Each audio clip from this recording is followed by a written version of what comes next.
तो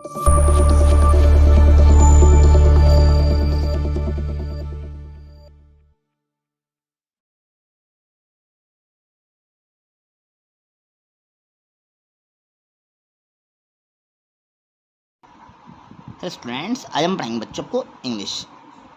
बच्चों हम आपको इंग्लिश में पढ़ाएंगे आपको इंग्लिश ग्रामर। बच्चों इंग्लिश ग्रामर में आपको हम रिवीजन करवाएंगे। पहले देखिए ग्रामर का चैप्टर फर्स्ट करवाएंगे। बच्चों फोकस से ध्यान दी करते हैं शुरू।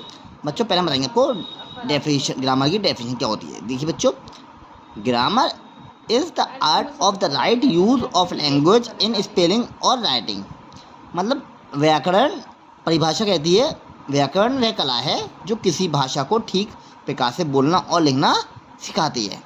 बच्चों ये हो गई ग्रामर की परिभाषा, ओके, जिसे इंग्लिश में कहते हैं डेफिनेशन। अब आगे बच्चों पढ़िए। आप पिछली कक्षा तक इंग्लिश ग्रामर से संबंधित अनेक बातों को पढ़ चुके हैं। यहाँ हम कुछ प्रमुख बातों को संक्षेप में दोहरा रहे हैं। जैसे बच्चों देखिए, ए अंग्रेजी वर्णमाला में 26 लेटर्स मतलब के अक्षर होते हैं जिन्हें दो भागों में बांटा जाता है। 26 लेटर होते हैं जिन्हें दो भागों में बांटा जाता है। पहला बच्चों आता है हमारा वॉवेल्स। वॉवेल्स कहते हैं बच्चों हिंदी में स्वर। वॉवेल्स क्या होते हैं बच्चों? A, E, I, O, U। बच्चों ये कहलाते हैं वॉवेल्स, ओके। अब बच्चों वॉवेल्स का आते हैं कॉन्सोनेंट। सेकंड आते हैं कॉन्सोनेंट, जिसे हम कहते हैं हिंदी में व्यंजन। तो बच्चों व्यंजन क्या होते हैं? वॉवेल्स को छोड़कर शेष 21 लेटर्स मतलब के अक्षर कॉन्सोनेंट व्यंजन कहलाते हैं। मतलब के A, E, I, O, U के अलग बाकी के जो अक्षर होते हैं मतलब लेटर्स, उन्हें कहते हैं हम कॉन्सोनेंट्स, ओके। अब देखिए ए हो गया। अब देखिए बी पॉइंट में आइए। ग्रामर।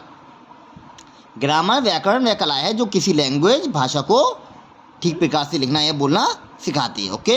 अब देखिए आगे सी पॉइंट पर आइए। लैंग्वेज। लैंग्वेज कहते हैं बच्चों भाषा को। अब बच्चों हम जो भी बोलते हैं वह लैंग्वेज मतलब कि भाषा कहलाती है। लैंग्वेज की इकाई, हम हिंदी में बच्चों भाषा कहते हैं लैंग्वेज को, ओके, इंग्लिश में लैंग्वेज बोलते हैं। अब लैंग्वेज की इकाई लेटर है। इंग्लिश अल्फ़ाबेट में 26 लेटर होते हैं, ये हम जानते हैं। लेटर को लिखने की दृष्टि से दो भागों कैपिटल लेटर्स तथा स्मॉल लेटर्स में बांटा गया है, और बोलने की दृष्टि से भी दो भागों वॉवेल्स स्वर मतलब तथा कॉन्सोनेंट मतलब व्यंजन में बांटा गया है। अब बच्चों आइए पॉइंट डी पर आइए। पॉइंट डी देखो बच्चों आर्टिकल्स। अब बच्चों आर्टिकल्स क्या है? देखिए इनका प्रयोग नाउन से पूर्व होता है। आर्टिकल दो प्रकार के होते हैं, इंडेफिनेट आर्टिकल्स। इंडेफिनेट आर्टिकल्स कौन से होते हैं बच्चों? ए और एन। तथा डेफिनेट आर्टिकल्स कौन से होंगे बच्चों? जिसमें दा आता है, उन्हें बोलते हैं डेफिनेट आर्टिकल्स, दा। वॉवेल से शुरू होने वाले इंडेफिनेट मतलब कि अनिश्चित सिंगुलर नाउन के पूर्व एन का प्रयोग होता है। सिंगुलर नाउन से पहले एन का प्रयोग होता है। कौन से होते हैं? इंडेफिनेट। एन का जहाँ प्रयोग होगा कौन से लाएंगे? इंडेफिनेट।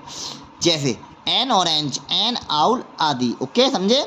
जिसमें एन ऑरेंज, एन आउल, ये कौन से बच्चों? इंडेफिनेट।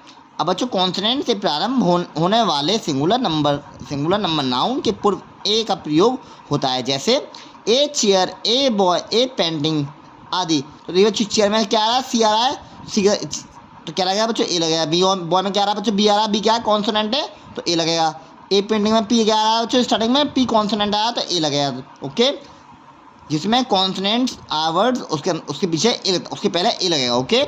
अब देखिए आ गए वॉवेल्स या कॉन्सोनेंट से प्रारंभ होने वाले नाउन जो बार बार हमारे सामने आते हैं, वे चाहे सिंगुलर हों या प्लूरल, हम उनके आरंभ में डेफिनेट मतलब आर्टिकल्स द का प्रयोग करते हैं। जैसे the man, the Apple, the class आदि, समझे बच्चों?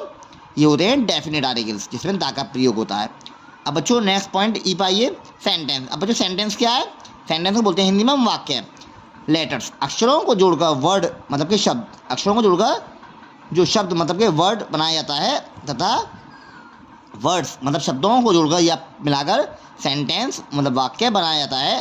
सेंटेंस की ग्रुप समूह की लैंग्वेज भाषा बनाते हैं।